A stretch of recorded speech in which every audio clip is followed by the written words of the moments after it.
Welcome to విధాత. భూమి సమస్యలపైన ఒక 40-50 సంవత్సరాలుగా పోరాటం చేస్తున్నటువంటి జాతీయ కిసాన్ సెల్ ఉపాధ్యక్షులు మాజీ ఎమ్మెల్యే కోదండరెడ్డి గారు ఉన్నారు. ఇప్పుడు ధరణి కమిటీలో కీలకమైనటువంటి బాధ్యత పోషిస్తూ ఉన్నారు.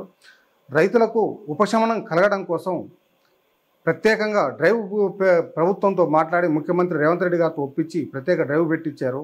ఈ సందర్భంగా రైతుల సమస్యలు ఎందుకు వచ్చాయి ఏమిటి అనే విషయాన్ని ఈ సార్ని అడిగి తెలుసుకుందాం. నమస్కారం సార్. మీ కాంగ్రెస్ ప్రభుత్వం భూస్వాముల భూమిని పంచింది, ప్రత్యేక చట్టం తీసుకొచ్చి ఆ తర్వాత అనేక సంస్కరణలు తీసుకొచ్చారు. రైతులకు సులువుగా ఒక పరిష్కార వ్యవస్థని, గ్రామ స్థాయిలో పరిష్కార వ్యవస్థను గతంలో తీసుకొచ్చారు. కానీ తెలంగాణ రాష్ట్రం ప్రత్యేకంగా ఏర్పడ్డ తర్వాత అనేక రకాల భూ సమస్యలు, దాదాపు 20 లక్షల భూమి సమస్యలు ఎందుకు వచ్చాయి? వాటి పరిష్కారం కోసం మీరు ఇప్పుడు ఏం చేయబోతున్నారు? మీరు ఇందాక అన్నారు కాంగ్రెస్ పార్టీ రైతులు కానీ, వ్యవసాయం కానీ, భూములు కానీ, రైతు కూలీలు కానీ వీళ్లకు సంబంధించిన అనేకమైన సంస్కరణలు ఎప్పుడెప్పుడు కాంగ్రెస్ పార్టీ కేంద్రంలో అధికారంలో ఉండి రాష్ట్రంలో అధికారంలో ఉంటే సంస్కరణలు తీసుకొచ్చింది. భారీ సంస్కరణలు, మామూలు సంస్కరణలు కాదు. చివరికి భూములు పంచిన తర్వాత వాళ్ళకి పెట్టుబడికి కూడా డబ్బులు లేకపోతే బ్యాంకులను జాతీయం చేసి వాళ్ళకి డబ్బు బ్యాంకు నుంచి అందేటట్టుగా చేసింది. తర్వాత భూములు ఏదైనా జాతీయ అవసరాలకు తీసుకుంటే కూడా మళ్ళీ భూసేకరణ చట్టం కూడా కాంగ్రెస్ పార్టీ తెచ్చింది. ఈ చట్టాలన్నిటికి కూడా గత టీఆర్ఎస్ ప్రభుత్వం తూట్లు పొడిచింది. ఉదాహరణకి ఇందిరాగాంధీ భూ సంస్కరణలు ఎందుకు తెచ్చింది? ఈ భూములన్నీ కూడా భూస్వామ్య వ్యవస్థ, భూస్వాములు, జమీందారులు, జాగీర్దారుల దగ్గర వేల లక్షల ఎకరాలు ఉన్నాయి. ఇవి పేదలకు పంపిణీ చేస్తే ఒక రకంగా పేదలు వాళ్ళ కాళ్లపైన వాళ్ళు నిలబడే అవకాశం ఉంటుంది. రెండవది ఉత్పత్తి కూడా, ఆహార ఉత్పత్తులు పెరిగి దేశానికి అవసరం వస్తుందనే మంచి ఉద్దేశంతో చేసినారు. ఏమైంది? 24 లక్షల ఎకరాల భూమి తెలంగాణ ఏర్పడేటప్పటికీ అసైన్మెంట్ భూమి ఉంటే దాన్ని వివిధ రకాలుగా గత ప్రభుత్వం కొంత భూములు హెచ్ఎండిఏను మధ్యలో పెట్టుకున్నారు, ప్లాట్లు చేసిండ్రు, వేలం వేసుకున్నారు. కానీ ఆ అసైనీకి ఎవరైతే పేదవాడికి భూమి ఇందిరాగాంధీ ఇచ్చిందో వాళ్ళకి ఇచ్చింది ఏంటంటే ఎకరానికి 400 గజాలు. అంటే ఈ రకంగా దోచుకున్నారు. రెండవది మరీ ప్రత్యేకంగా గజ్వేల్లో ముఖ్యమంత్రి గారి నియోజకవర్గంలో 1500 ఎకరాలు అసైన్మెంట్ భూమి ఉంటే దాని మీద కన్ను వేసి ఆ భూమి అంతా కూడా అగ్రికల్చర్ ప్రాసెస్ ఇండస్ట్రీస్ పేరు అని చెప్పి ఆయనకు ఇష్టం వచ్చిన వాళ్ళకు అన్నీ కూడా బినామీ పేర్లతో ఇచ్చింది. మూడవది ఈ అసైన్మెంట్ భూములు దగ్గర హైదరాబాద్కు దగ్గర 2000 ఎకరాల భూమి మల్టీనేషనల్ కంపెనీలకు ఇచ్చింది. ఈ రకంగా అసైన్మెంట్ భూములన్నీ కూడా మళ్ళీ ధనికుల దగ్గరికి వెళ్ళిపోయింది. అంటే ఏమిటి? ఆనాడు భూస్వామ్య వ్యవస్థను రద్దు చేసి పేదలకు భూములు ఇస్తే మళ్ళీ ఇప్పుడు తిరోగమన చర్యగా గత ప్రభుత్వం మళ్ళీ భూస్వామ్య వ్యవస్థను తీసుకొచ్చింది. ఒకటి. రెండవది ప్రపంచంలో ఎక్కడా లేని విధంగా తెలంగాణ ఆంధ్ర రాష్ట్రము విడిపోయిన తర్వాత మొత్తం భారతదేశంలో ఉన్న ఏ రాష్ట్రంలో కూడా ఈ రకంగా ఘోరమైన రికార్డు సరిగ్గా లేవు. రెవెన్యూ వ్యవస్థ చిన్నాభిన్నమైపోయింది. దీనికి పక్క రాష్ట్రం ఆంధ్రప్రదేశ్లో కూడా భూముల సర్వే జరిగింది. దాన్ని ఆన్లైన్లో ఎక్కించిండ్రు. టైటిల్ గ్యారంటీ చట్టం కూడా తీసుకొచ్చింది. ఇక్కడ ఎందుకు చేయలేదు? ఇది అందుకే అంటే భూమి రికార్డుల ప్రక్షాళన 100 రోజుల కార్యక్రమం చేపట్టాడు. కానీ అక్కడ ఏం జరిగింది? భూముల సర్వే ఎందుకు జరగలేదు? ఒకటేనండి, ఆయనకు దురుద్దేశం ఉంది. 2017 డిసెంబర్లో భూ రికార్డుల ప్రక్షాళన పేరుతో తీసుకున్న కార్యక్రమంలో 18కి వచ్చేటప్పటికి ఎన్నికలలో ఈ రైతు బంధు పేరు చెప్పి లాభపడ్డాడు, గెలిచిండు. దాని తర్వాత అసలు రంగు బయటపడ్డది. చీఫ్ సెక్రటరీ గారి దగ్గర నుంచి రెవెన్యూ శాఖ నిర్వహిస్తున్న ముఖ్యమంత్రి గారు, కొందరు ఆయనకు సంబంధం ఉన్న వాళ్ళు, అధికారులు, వీళ్ళంతా కలిసి ఈ భూములన్నీ కూడా అన్యాక్రాంతమైపోయినాయి. కుంభకోణం జరిగింది. అధికారం పోయింది రైతులకి. అందుకే ఇవన్నీ పెద్ద ఈ కుంభకోణం జరిగింది దృష్టిలో పెట్టుకొని కాంగ్రెస్ పార్టీ రేవంత్ రెడ్డి గారు పిసిసి ప్రెసిడెంట్గా ఉన్నప్పుడే ఈ ధరణి మీద ఒక కమిటీ వేసి కమిటీ రిపోర్ట్ తీసుకొని వారు చాలా స్పష్టంగా ప్రజలకు చెప్పిండు, మేము అధికారానికి వచ్చిన తర్వాత ధరణి ఉండదు, దీనికి ప్రత్యామ్నాయ ఏర్పాటు చేస్తాము ఈ రికార్డులన్నీ కూడా సవరణ చేస్తాము, హక్కున్న ప్రతి ఒక్కరికి భూమి హక్కు కల్పిస్తాము అనే మాట స్పష్టంగా చెప్పడం. మళ్ళీ సరే రైతులందరూ కూడా సంతోషపడ్డారు, ఓట్లేసారు, కాంగ్రెస్ పార్టీ అధికారానికి వచ్చింది. అక్కడితో ఆగలేదు.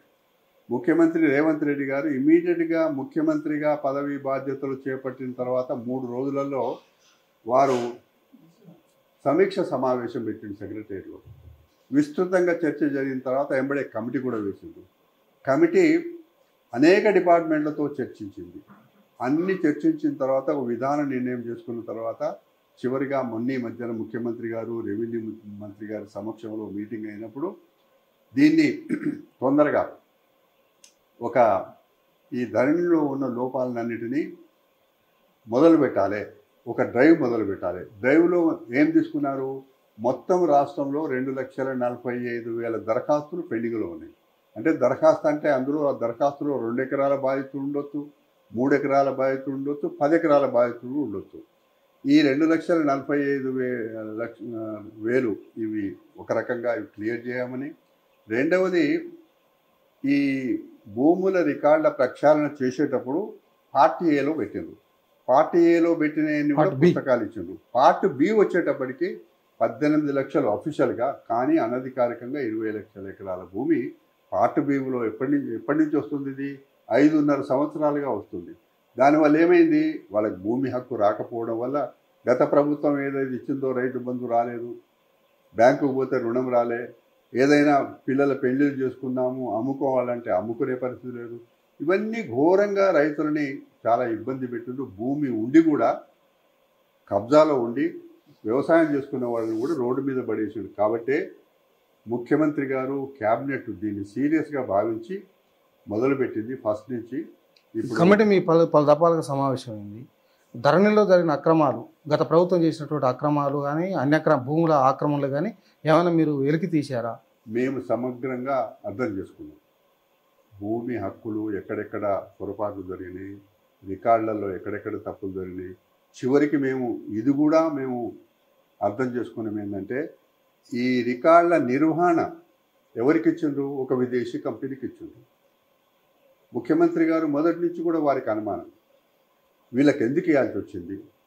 ముఖ్యమంత్రి గారు చాలా స్పష్టంగా అన్నాడు, తెలంగాణ రైతాంగము భూమి హక్కుల కాగితాలు ఒక విదేశీ కంపెనీలో పెట్టడం చాలా తప్పు. అందులో ఈ రైతు బ్యాంక్ అకౌంటు, ఆధార్ కార్డు కూడా వాళ్ళ దగ్గర పెట్టింది. అంటే మన సర్వ హక్కులన్నీ కూడా ఒక విదేశీ దివాలా కంపెనీకి పెట్టింది. ఇది పెద్ద నేరం. దీని మీద ఎంక్వైరీ చేయమని చెప్పి కూడా ముఖ్యమంత్రి గారు అధికారులకు చెప్పిండ్రు. అది కాకుండా ఈరోజు రైతులంతా కాంగ్రెస్ పార్టీ పక్షాన చూస్తున్నారు. ఇది ఒక డ్రైవ్ మొదలైంది.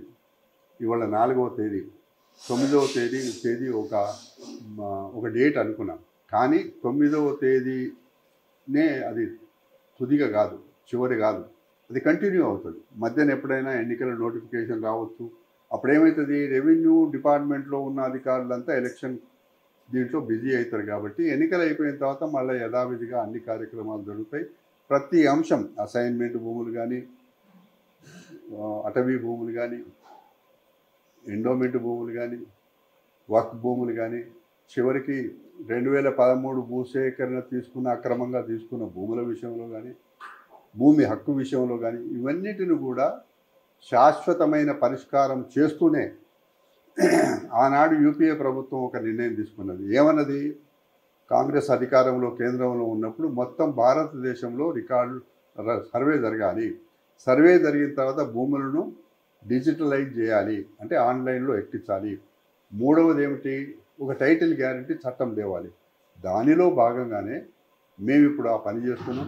అందుకే నేను మొదటనే మనవి చేస్తున్నా, కాంగ్రెస్ పార్టీ ఎప్పుడెప్పుడు దేశంలో అధికారానికి వస్తే అనేకమైన సంస్కరణలు తీసుకొచ్చింది. అందులో భాగంగానే ఏ సంస్కరణలకైతే గొడ్డలి పెట్టి జరిగిందో, ఏ సంస్కరణలకైతే అన్యాయం జరిగిందో పేదలకు, దీన్ని ఎన్నికలు కాగానే అన్నిటి విషయంలో అవసరమైతే కొన్ని ఉన్నాయి. ఉదాహరణకి సాదా బైనామాలు తెలంగాణలో చేసుకుంటారు. సాదా బైనామాలు ఇప్పుడు పట్టా చేసే పరిస్థితి లేదు. దానికి చట్ట సవరణ చేయాలి. కాబట్టి పార్లమెంట్ ఎన్నికల తర్వాత శీతాకాల సమావేశంలో, వర్షాకాల సమావేశంలో అసెంబ్లీలో పెట్టి దానికి కూడా అమెండ్మెంట్ చేసి అన్ని పరిష్కారం చేస్తాం. టైటిల్ గ్యారంటీ చట్టం మీరు ఎప్పటివరకు తీసుకురాగలుగుతారు తెలంగాణ రాష్ట్రంలో? ఇది మొత్తం భూముల వివరాలు వచ్చిన తర్వాత, సర్వే కూడా జరిగిన తర్వాత, దాంట్లో ఒక పక్కన సర్వే జరుగుతున్న గ్యారంటీ చట్టం అసెంబ్లీలో పెట్టి తెస్తాం. మొదలైతే ప్రతి భూమి ఎవరెవరికి ఎంతెంత భూమి ఉందో మొదలు ప్రాథమిక సర్వేలో మొత్తం నిర్ణయం అయిపోయిన తర్వాత ప్రతి రైతు బుక్ పాస్ పుస్తకంలో తన సరిహద్దులు కూడా పెడతాం. భూముల ఆక్రమణదారులపైన, ఈ రెవెన్యూ వ్యవస్థలో జరిగిన అక్రమాలపైన ఎలాంటి చర్యలు తీసుకోబోతున్నారు? ఇది నిజంగా చాలా దుర్మార్గం. కొందరేమిటి, గత ప్రభుత్వంలో ఉన్న రెవెన్యూ శాఖను నిర్వహిస్తున్న ముఖ్యమంత్రి గారి దగ్గర నుంచి అప్పుడున్న చీఫ్ సెక్రటరీ కూడా దీనికి బాధ్యుడు. వీటిపైన మాకు అనేకమైన ఫిర్యాదులు వచ్చినాయి, చేసిన రికార్డులు కూడా మాకు అందినాయి. ఇవన్నీ కూడా ప్రభుత్వం తప్పకుండా దీన్ని విచారణ చేసి ఆ కంపెనీ విషయంలో కూడా, కంపెనీ చేసిన తప్పులు, ఇటు భూములు అన్యాక్రాంతమైన ఇవన్నీ కూడా దాదాపుగా మాకు సమాచారం ఉంది. దానిపైన ప్రభుత్వం ఇప్పటికే ఆలోచనలో ఉంది. దానిపైన విచారణ జరగాలని, ఎవరైనా తప్పు చేస్తే వాళ్ళని శిక్షించాలనే అభిప్రాయంలో ప్రభుత్వం ఉంది. థ్యాంక్ యూ సార్, ధన్యవాదాలు.